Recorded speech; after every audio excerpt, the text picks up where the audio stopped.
2023లో కేసీఆర్ ప్రభుత్వం కూలిపోయింది. మరి 2024లో ఏపీలో ఏం జరగబోతుంది అంటే వైసీపీ ప్రభుత్వం కూడా కూలిపోతుందని అంటున్నాయి కొన్ని సెంటిమెంట్ చూస్తుంటే. మరి ఆ సెంటిమెంట్లు ఏంటి, ఇంతకీ అక్కడ ఏం జరుగుతుంది? ఇదే అంశంపై మనతో మాట్లాడేందుకు ప్రముఖ జర్నలిస్ట్ సిఎస్ రావు గారు ఉన్నారు. ఆయన అడిగి మరిన్ని వివరాలు తెలుసుకుందాం. సార్ నమస్కారం. సార్ నమస్తే రవి. సార్ 2023లో జరిగిన సెంటిమెంట్ అంశాలు ఏంటి, 2024లో జరుగుతున్న సెంటిమెంట్ అంశాలు ఏంటి, దానికి దీనికి సంబంధం ఏంటి, ఏం జరుగుతుంది సార్? సో ఒకటేంటంటే సెంటిమెంట్ ఉంది అటు ఆంధ్రప్రదేశ్ ప్రభుత్వానికి ఇటు తెలంగాణలో గతంలో ఉన్నటువంటి ప్రభుత్వానికి అని చెప్పి సోషల్ మీడియా ముడిపెడుతుంది. ప్లస్ జరుగుతున్నటువంటి పరిణామాలు కూడా అదే విధంగా ఉన్నాయి. ఎలా ముడిపెడుతుంది అంటే ముడిపెట్టడానికి ఏదో ఒక ఆధారం అయితే ఉండాలి. ఆ ఆధారం ఏంటంటే 2023 అసెంబ్లీ ఎన్నికల ముందు తెలంగాణలో కేసీఆర్ 2 హెలికాప్టర్లు అలాగే ఒక విమానం నేను కొనబోతున్నాను, కొత్త విమానం బుక్ చేశాను, నాకు ఒక 3 ఇండస్ట్రియలిస్టులు విరాళాలు ఇచ్చారు, దానికి దాతలుగా వ్యవహరించారు, నేను విమానం రాబోతుంది, నేను దేశకీ నేత ప్రధానమంత్రి కాబోతున్నాను అని చెప్పి ఆయన చెప్పడం జరిగింది. ఆ తర్వాత తీరా ఎలక్షన్ నాటికి ఏమైంది, ఎలక్షన్లు బాగా మూడొచ్చి ఎలక్షన్ షెడ్యూల్ వచ్చే నాటికి మేడిగడ్డ కుంగిపోయింది. ఎలక్షన్ షెడ్యూల్ ప్రకటించడానికి ముందే మేడిగడ్డ కుంగిపోయింది. అందుకే రాహుల్ గాంధీ వెళ్ళి మేడిగడ్డ దగ్గరికి వెళ్ళి పరిశీలించాడు. ఆయన ఎలక్షన్ షెడ్యూల్కి ముందే కుంగిపోయింది అది. సో ఎలక్షన్ షెడ్యూల్కి ముందే ఈయన హెలికాప్టర్ విమానం గురించి ప్రకటించాడు. ఇప్పుడు సీన్ కట్ చేస్తే ఆంధ్రప్రదేశ్లో ఏం జరుగుతుంది, అసలు కేసీఆర్కి జగన్మోహన్ రెడ్డికి మనం ముడిపెట్టి మాట్లాడుకోవాలంటే ఖచ్చితంగా ముడిపెట్టుకోవచ్చు. ఎందుకంటే కేసీఆర్ జగన్మోహన్ రెడ్డి వేరు కాదు అనేది సర్వత్రా తెలుసు. దానిలో నరేంద్ర మోడీ కూడా ఉన్నారు. కాకపోతే ఇప్పుడు డిటాచ్ అయ్యాడు నరేంద్ర మోడీ అనేది తాజా రాజకీయ పరిణామాలు మారినటువంటి క్రమంలో వినిపిస్తుంది. ఇప్పుడు జగన్మోహన్ రెడ్డి అలాగే కేసీఆర్ ఇద్దరు ఒకటే, మనుషులు వేరైనా కానీ వాళ్ళిద్దరు ఆత్మలు ఒకటే అని చెప్పి ఎవరైనా నమ్ముతారు, నమ్మేటువంటి పరిస్థితి కూడా. అందుకే వాళ్ళిద్దరు కిట్ ప్రోకో సహకరించుకుంటున్నారు పరస్పరం. అప్పుడు సహకరించుకున్నాడు, ఇప్పుడు సహకరించుకుంటున్నారు. అయితే ఇప్పుడు కేసీఆర్కి జరిగినటువంటి పరాభవమే ఆంధ్రప్రదేశ్లో జగన్మోహన్ రెడ్డి కూడా జరగబోతుందా అని అంటే ఇక్కడ జరిగినాయి, అక్కడ కూడా జరుగుతున్నాయి. ఏం జరుగుతున్నాయి అక్కడ? ఇప్పుడు ఫ్లోటింగ్ బ్రిడ్జ్ కొట్టుకోబోయింది. ఓకే, వైజాగ్లో ఫ్లోటింగ్ బ్రిడ్జ్ కొట్టుకోబోయింది. ఇక్కడేమో మేడిగడ్డ కుంగిపోయింది, అన్నారం లీక్ అయింది. సో ఇక్కడేమో వైజాగ్లో ఫ్లోటింగ్ బ్రిడ్జ్ కొట్టుకోబోయింది, ఆ కృష్ణాజాలకు సంబంధించినటువంటి వ్యవహారం నడుస్తూ ఉంది. సో ఇక్కడ ఫ్లోటింగ్ బ్రిడ్జి కొట్టుకొని పోవటం అని అంటే దాదాపు 1,60,00,000 ఏం పెట్టి దాన్ని నిర్మించారు. అది ఓపెనింగ్ రోజే వైవి సుబ్బారెడ్డి దాన్ని ఓపెన్ చేశాడు. ఓపెన్ చేసినట్టు కొద్దిసేపటికే ఒక భాగం కొట్టుకొని సముద్రంలోకి దాదాపుగా 3 కిలోమీటర్లు వెళ్ళిపోయింది. దాదాపు 3 కిలోమీటర్లు వెళ్ళిపోయినటువంటిది ఆ విడిభాగం. దాన్ని మళ్ళీ తీసుకొచ్చి ఆ విడిభాగాన్ని మళ్ళీ అతికించేటువంటి ప్రయత్నం చేస్తూ ఉన్నారు.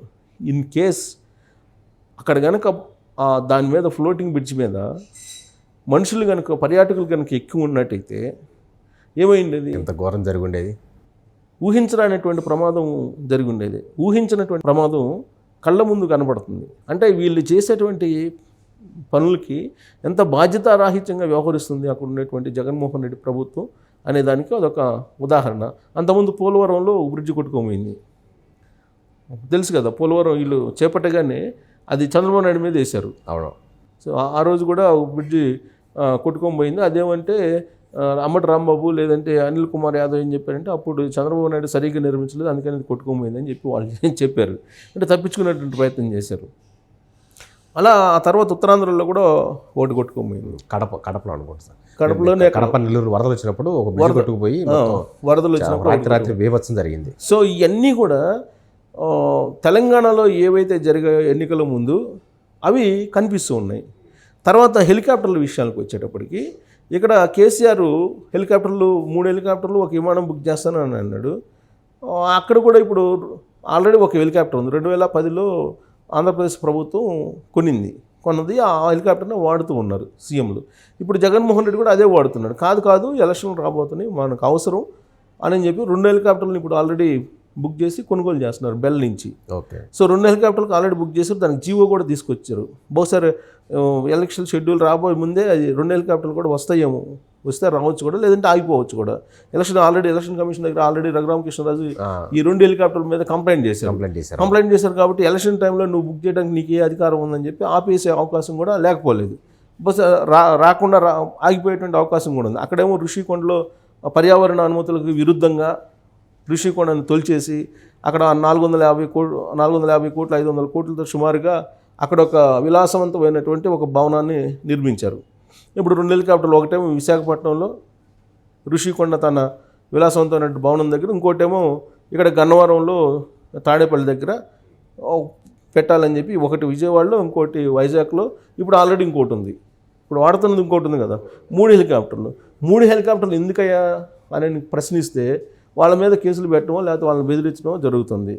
సో అసలు ఆంధ్రప్రదేశ్ లోటు బడ్జెట్లో ఉంది, అప్పుల్లో ఉంది, కోలుకునేటువంటి పరిస్థితుల్లో ఆంధ్రప్రదేశ్ ఉందని చెప్పి ఒకవైపు చెప్తూనే అప్పుల్లో ఉంది, అప్పులు తీర్చలేని పరిస్థితుల్లో ఉన్నాము. ఇప్పుడు సంక్షేమ పథకాలు బటన్ నొక్కేదానికి కూడా డబ్బులు లేవు. తర్వాత ఉద్యోగులకు సంబంధించి 20,000 కోట్లు బకాయిలు ఉండి వాటిని చెల్లించలేని పరిస్థితుల్లో అసలు హెలికాప్టర్ని ఎలా బుక్ చేస్తాం? హెలికాప్టర్ని బుక్ చేసుకోవడానికి లేదు కదా. ఏ ప్రాతిపదికన బుక్ చేస్తాం అసలు? సరే ఆయన అనుకున్నాడు, వీళ్ళు ఉద్యోగులకు తెలీదా? ఎగ్జిక్యూటివ్ సీనియర్ ఐఏఎస్లు చీఫ్ సెక్రటరీ ఉన్నారు కదా, వాళ్ళకి తెలీదా? వాళ్ళు సీఎం చెప్పగానే 2 హెలికాప్టర్లు బుక్ చేస్తున్నామని జీవో అయితే రిలీజ్ చేశారు. అప్పుడు కూడా తెలంగాణ ఎన్నికల ముందు కూడా కేసీఆర్ చెప్పాడని చెప్పి అప్పుడు కూడా విమానం బుక్ చేయడానికి అప్పుడు కూడా ఇక్కడ జీవోలు ఇచ్చినట్టున్నారు. జీవోలు ఇచ్చారు, వచ్చేస్తుంది విమానం అని చెప్పి కూడా చెప్పారు. సో ఈ సంఘటనలు చూసుకుంటే అంటే వెలిగే ఆరిపోయే దీపానికి వెలుగు ఎక్కువ అంటారు కదా, ఆ టైప్లో ఇక్కడేమో కేసీఆర్ ఆ విధంగా ఎగిరెగిరి పడ్డాడు ఎలక్షన్ ముందు. ఈ ఎగిరెగిరి పట్టాలన్నీ చూసి ఏ విధంగా పరిపాలన చేస్తున్నాడు, నిజాం నవాబు కన్నా మించిపోయాడు అని చెప్పి భావించి తెలంగాణ ప్రజలు తిరగబడి తెలంగాణ ప్రజలు ఓడించారు కేసీఆర్ని. పక్కాగా తెలంగాణ ప్రజలు ఓడించారు. ఆంధ్ర ప్రజలు గ్రేటర్ హైదరాబాద్లో ఉండే ఆంధ్ర వాళ్ళు ఓట్లు వేశారు బీఆర్ఎస్కి. ఎందుకంటే ఆంధ్ర వాళ్ళు ఎంజాయ్ చేశారు. బిజినెస్ పీపుల్, వాణిజ్యవేత్తలు, వాళ్ళందరూ పారిశ్రామికవేత్తలు ఎంజాయ్ చేశారు. ఎక్కడ? కేసీఆర్ ప్రభుత్వంలో బ్రహ్మాండంగా ఎంజాయ్ చేశారు. కాళేశ్వరం కట్టింది ఆంధ్ర కాంట్రాక్ట్. కాంట్రాక్ట్లు బిజినెస్ అన్ని బాగానే జరిగింది రాష్ట్ర ప్రజలు పెడితే. కాబట్టి ఆంధ్ర వాళ్ళేమో బాగా సపోర్ట్ చేశారు. తెలంగాణ ఉద్యమకారులు, తెలంగాణ పౌరులు మాత్రం తిరస్కరించారు కేసీఆర్ని. సో ఇప్పుడు ఆంధ్రప్రదేశ్లో తీసుకుంటే ఆంధ్రప్రదేశ్లో ఉన్నటువంటి పరిస్థితి ఏంటంటే ఒక రకమైనటువంటి ప్యానిక్ సిచ్యువేషన్ కనబడుతుంది. ఎవరు ఏం మాట్లాడినా ప్రభుత్వానికి వ్యతిరేకంగా వాలంటీర్లు ఇమీడియట్గా క్యాచ్ చేసేసి వాళ్ళ మీద ఒక కంప్లైంట్ చేసేసి అన్అఫిషియల్గా పోలీస్ స్టేషన్కి తీసుకెళ్ళి బెదిరించి పంపిస్తున్నారు అనేది చాలా కేసులు ఉన్నాయి అక్కడ. నేను ఈ మధ్య తిరుమల వెళ్ళినప్పుడు నాకు 2 కేసులు ఎదురైనాయి. నేనేం అడగల వాళ్ళని.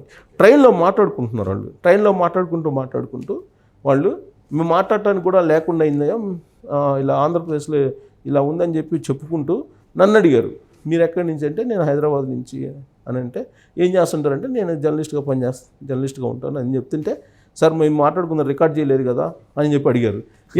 ఎందుకు అంత భయపడుతున్నారంటే ఏం చెప్పమంటారు సార్, ఆంధ్రప్రదేశ్లో పరిస్థితి ఏదన్నా ఎక్కడ మాట్లాడటానికి లేదు సార్, ఇళ్లలో ఉన్న ఆడవాళ్ళని కూడా తీసుకెళ్ళి ఇబ్బంది పడుతున్నారు, బాధలు చెప్పుకోవడానికి కూడా లేకుండా అయింది సార్ అని చెప్పి వాళ్ళు వ్యక్తం చేసిన అభిప్రాయం నాతోటి. అక్కడ అనంతపురంలో వాళ్ళిద్దరు ఎవరెవరు, ఒక అతను రిటైర్డ్ తెలుగు పండిట్ వాళ్ళ సతీమణి, ఇంకొకళ్ళేమో అనంతపురం జిల్లాకు సంబంధించినటువంటి ఒక ఇరిగేషన్కి సంబంధించిన ఎంప్లాయీ. వీళ్ళిద్దరు ఎక్కడి నుంచి వస్తున్నారు? తిరుపతి నుంచి వస్తున్నారు.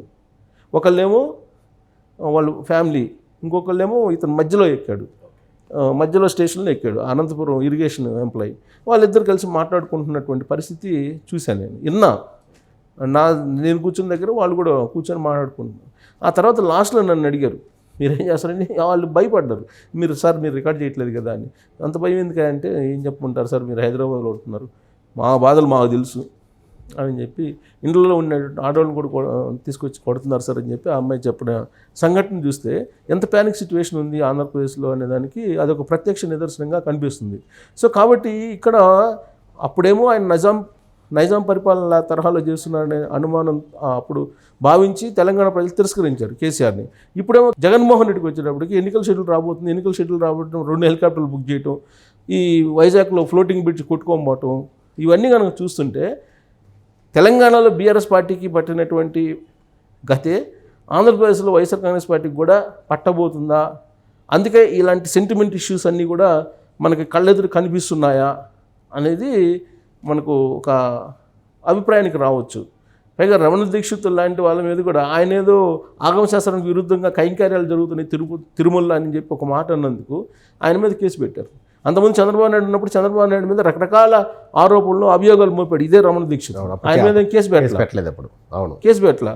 కానీ ఇప్పుడు కేవలం ఆగమ శాస్త్రం విరుద్ధంగా కైంకర్యాలు జరుగుతున్నాయని చెప్పి అహోబిలంలో తవ్వకాలు జరుగుతున్నాయని ఆయన ఏదో అన్నాడని చెప్పేసి ఆయన ఒక వీడియో బయటకు వచ్చిందని చెప్పి ఆయన మీద కేసు పెట్టారు. ఆయన ఏమంటున్నారు, నాది కాదు అది, ఆ వాయిస్ ఎవరిదో అని చెప్పాను. అయినా కానీ తిరుమల తిరుపతి దేవస్థానం సంబంధించినటువంటి కమిటీ ఆయన్ని సస్పెండ్ చేసింది. గౌరవ ప్రధాన నక్షలు తీసి పడేసింది. దాంతోపాటు కేసు ఫైల్ చేసింది. కేసు ఫైల్ చేసి ఆయన విచారించడానికి రెడీ అవుతుంది ఆంధ్రప్రదేశ్ ప్రభుత్వం. అంటే ఇలాంటి సంఘటనలు కూడా ఇక్కడ ఎన్నికల ముందు తెలంగాణలో కూడా జరిగాయి. దేవాలయానికి సంబంధించి కూడా అనేకమైనవి జరిగినాయి కదా. దేవాలయానికి సంబంధించిన సెంటిమెంట్లు కూడా అనేక జరిగినాయి. యాదాద్రి జరిగింది, ఇక్కడ తిరుదండి చిరంజీవి స్వామి తోటి కూడా డిటాచ్ అయ్యారు. తర్వాత అక్కడ ముచ్చింతలు ఆయన వెళ్ళలేదు. ఈయన రాజశ్యామ యాగం ఇక్కడ చేశాడు.